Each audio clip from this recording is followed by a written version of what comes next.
Hey everyone, Josh here.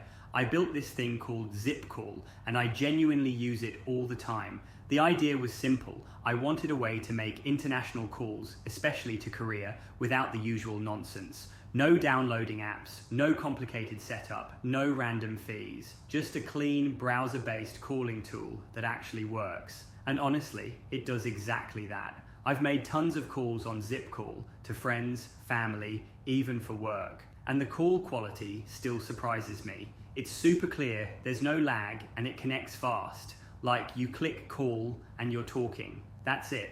I kept the pricing as fair as I could, just a few cents per minute, with no weird hidden charges.